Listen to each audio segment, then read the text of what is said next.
I'm John Batchelor. This is the John Batchelor Show. Winter, December 1773, Boston, Faneuil Hall. Last light is about 5:35 in the afternoon. Between 5:35 and 7 o'clock that night, history, in fact, the world changes because of men and their decisions. A new book, American Tempest, How the Boston Tea Party Sparked a Revolution by Harlow Giles Unger. And Harlow, a very good evening and congratulations. And between 5:35 and 7 o'clock that night, if I read you correctly, in Faneuil Hall, an argument takes place, and two of the principals are John Hancock and Sam Adams. What is the discussion? Well, the discussion is what to do about these tea ships that have landed in Boston, and the British government wants to collect taxes on the tea before it's landed.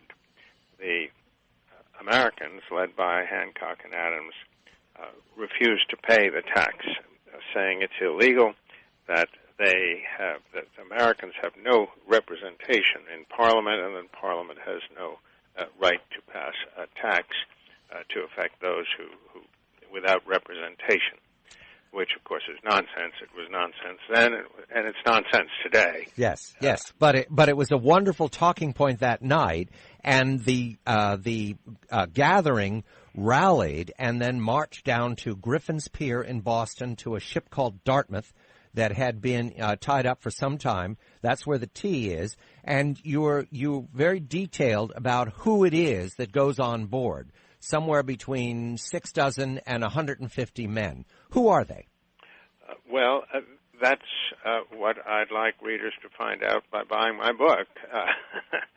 Their names were secret. They kept their names secret for a good reason.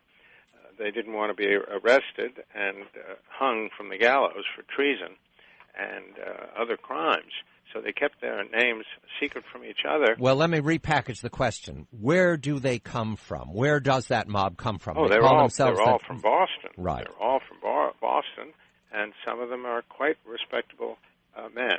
Their names, as I say, were kept secret for more than a generation. The first time there was any inclination, any intimation of who they were was in the 1850s.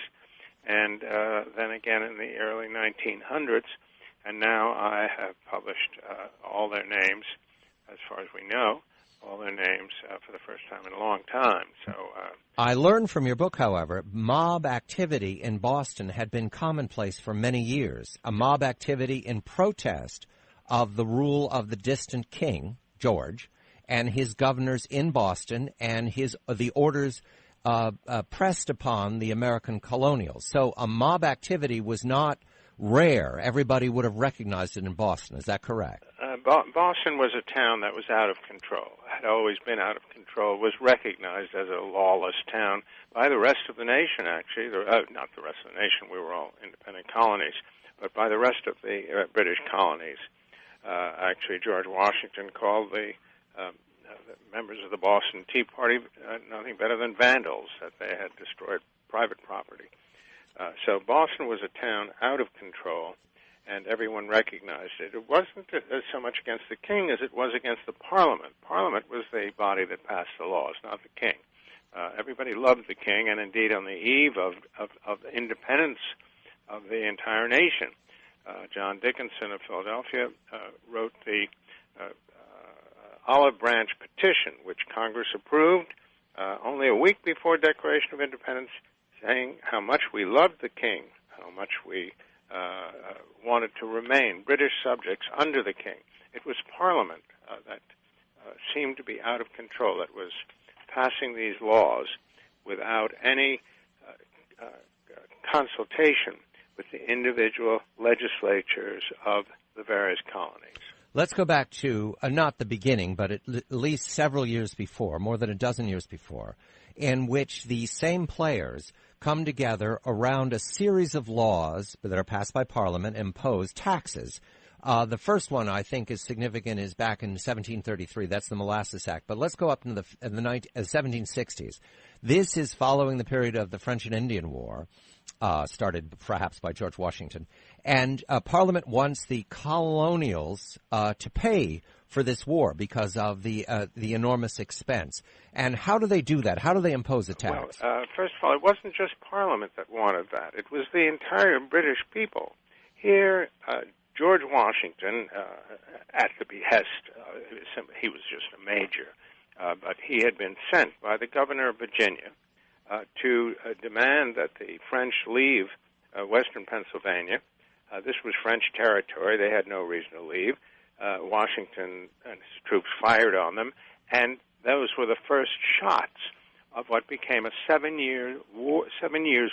It was the first true global war in world history involving France, Britain, Austria, Prussia, Russia, and a dozen other nations on continents, on 3 different continents. It started in North America, but spread to Europe, Africa, Asia, and the British government sent an army to protect the American colonists who were British subjects in North America from the French and Indians, and the Americans refused to pay taxes. The taxes were raised in Britain to the point where farmers in Britain rebelled. There were tax riots across Britain, and they were rioting, demanding not only a reduction of their taxes, but demanding that the Americans whose lives a British army was protecting, that the Americans share the costs of the war. And the Americans refused. So that's how it started. The British Parliament tried to extend in 1765, tried to extend the stamp tax to North America. The stamp tax had been paid in Britain for 70 years. It was a standard tax that cost the average citizen a penny here, a penny there. It was nothing. And the Americans refused. This was outrageous. And the claim of taxation without representation was nonsense then, and it's nonsense in American history books today. Only 1 in 9 Britons in Britain had representation in Parliament. You couldn't vote if you didn't own property. But the fact that you didn't own property and didn't vote didn't reduce your obligation as a citizen to pay for the national defense. In America here last fall, with the huge Tea Party movement, only 40% of the people voted for the Congress that now sits in Washington. The other 60% still have to pay taxes. They're not represented in Congress, but they still have an obligation to pay for the defense of their country. And this was the same thing at that time. I'm speaking to Harlow Giles Unger. The book is American Tempest, How the Boston Tea Party Sparked a Revolution. And when we come back, John Hancock and his relation to Sam Adams, who was a golden voice of the early turmoil, and that relationship is at the centerpiece of those acts, those Stamp Acts and the Townshend Acts of the 1760s and the Tea Party of 1773. I'm John Batchelor. This is The John Batchelor Show.